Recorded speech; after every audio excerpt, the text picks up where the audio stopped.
በያላችሁበት ሰላማችሁ ይብዛ። ይህ ኢትዮ ማለዳ ነው። ሰብስክራይብ ማድረግ አይዘጋ። አሉን የምንላቸውን መረጃዎች ሳንሰስት እንደሚከተለው እናቀርብላችኋለን። እነ ደብረጽዮን ወደ አዲስ አበባ መምጣታቸው ተሰምቷል። የሚመጡት ጥሪ ተደርጎላቸው ነው ወይስ ደጅ ለመጥናት የሚለውን፣ ሲመጡስ ኃላፊነት የሚወስደው ማን ነው የሚለውን በዝርዝር እናያለን። ከዚህ በተጨማሪ ጌታቸው ረዳ ባደረጉት ንግግር ደጋፊዎቻቸው በኩል ብስጭትን ፈጥሯል። አቶ ጌታቸው ረዳ ወደ መቀሌ ለመመለስ በአዲስ አበባ የሚጠበቅ ስብሰባ አለ። የጊዜያዊ መስተዳድሩ ሰዎች ከፕሬዝዳንቱ ውጭ ያሉት የት ደርሰዋል? የፌደራል መንግስቱ በትግራይ ጉዳይ ላይ ምን አስቧል? የሚሉትን መረጃዎች በዝርዝር ይዘናል። አብራችሁን ቆዩ። ይህ ኢትዮ ማለዳ ነው።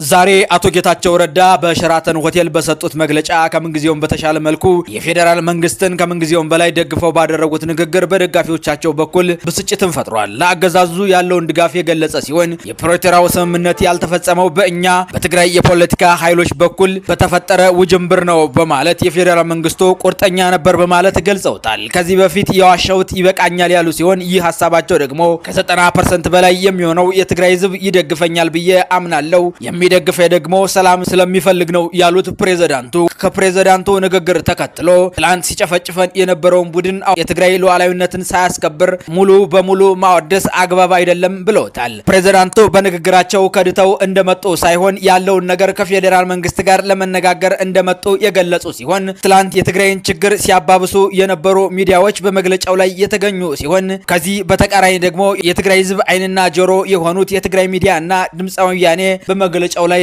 አልተገኙም። አቶ ጌታቸው ረዳ በዛሬው መግለጫቸው ከዩኒቨርሲቲ መምህርነታቸውን ትተው ከዛም ለከፍተኛ የሀገሪቱ ባለስልጣንነት ያበቃውንና ከግማሽ እድሜያቸው በላይ ያሳለፉበትን ፖለቲካ ከዛም ልፍ ሲል የምቾት ወንበራቸውን ትተው በረሃ የገቡለትን የፖለቲካ ድርጅታቸውን ስልጣን ወዳጅ ካለፈው የማይማር ሲሉ ተችተውታል። በዛሬው የትችት ስማቸው የህወሓት ኃይሎችን ማህተም ነጣቂው ቡድን በሚል ስያሜ የሰጣቸው ሲሆን አቶ ጌታቸው ረዳ ማህተም ነጣቂ ያሉትን ቡድን ማፈሪያ የለውም፣ አሁንም ካራባት አድርጎ ልደራደር ይል ይሆናል። ጠቅላይ ሚኒስተሩም ከባለፈው ሰከን ስላሉ ተቀብለው ሊያነጋግሯቸው ይችላሉ በማለት የጠቅላይ ሚኒስተሩም አሁናዊ ሁኔታውን ሰክኗል በማለት ገልጾታል። እኔ ከፌደራል መንግስት ጋር የትግራይን ህዝብ ያርሶ አደሩንና የመንግስት ሰራተኛውን የነጋዴውን ጉዳይ ለፌደራል መንግስት አቤቱታ ላቀርብ ስገናኝ ባንዳ እያሉ ይተቹኛል። ራሳቸው ግን እኔን ሹመኝ እያሉ ደጅ ሲጠኑ ይውላሉ በማለት ከፌደራል መንግስት ጋር ያለውን ዲፕሎማት በሚያስቀጥልበትና ሁለተኛ ተፈናቃይ ላለመሆን በአዲስ አበባ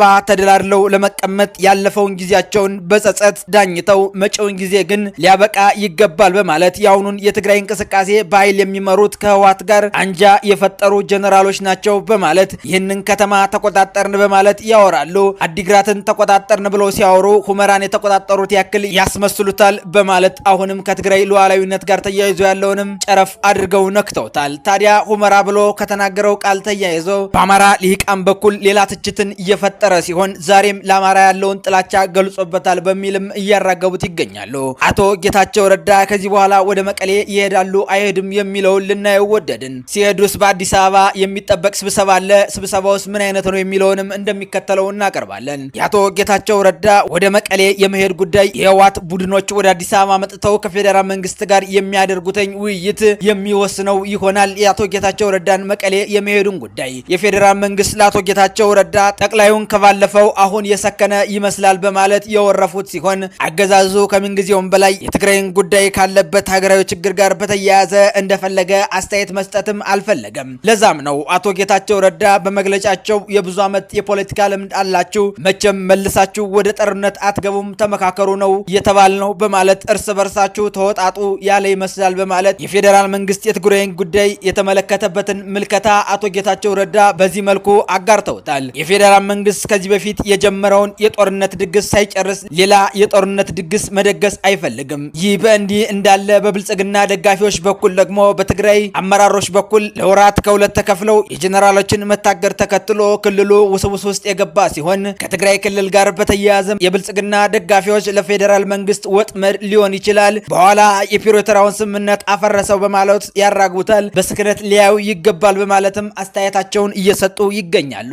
የአዲስ አበባው መንግስት ለጦርነት በጀትም ይሁን ሰራዊትና ጀነራሎችን ማሰለፍ የማይሰለቸው ለህግና ስርዓት አይደለም፣ ለፖለቲካና ለራሱ ስልጣን ነው። የትግራይ አሁናዊ የተፈጠረው ልዩነት ደግሞ ለብልጽግና መንግስት እረፍት እንጂ ችግር ሊሆን አይችልም። ለዛም ነው ብልጽግና ያን ያክል ትኩረት ያልሰጠው። የትግራይ ክልል አንድ የሀገሪቱ ክልል መሆኗ በጌታቸው ረዳ ቢነገርና ሀቅ ቢሆንም በብልጽግናው መንግስት ግን ያን ያክል ውጥረትን አልፈጠረም። የብልጽግናው መንግስት ከትግራይ ጉዳይ ጋር በተያያዘ እርስ በርስ ተዋግተው ሲደክማቸው ገብቼ ህግን አስከብራለሁ አሊያም ለማስተዳደር ይቀለኛል የሚለውን እሳቤም የተከተለ ይመስላል። ለዛም ነው የጀነራሎችን መታገር ተከትሎ የክልሉ የፖለቲካ ምህዳር ባንዴ ሲቀየር የጊዜያዊ መስተዳድሩ ሰዎች ወደ አዲስ አበባ ሲመጡ ፕሬዝዳንት ጌታቸው ረዳ ማረፊያውን በሀገር ደረጃ ቅንጡ ሆቴል ተብሎ ከሚጠራው ሸራተን አድርጎ መግለጫዎችን ከጽሁፍ እስከ ሚዲያ ጠርቶ እስከ መናገር የደረሰው። አቶ ጌታቸው ረዳ የህወሓት ቡድኖች ወደ አዲስ አበባ እንደሚመጡ በዛሬው መግለጫቸው ያመላከቱ ሲሆን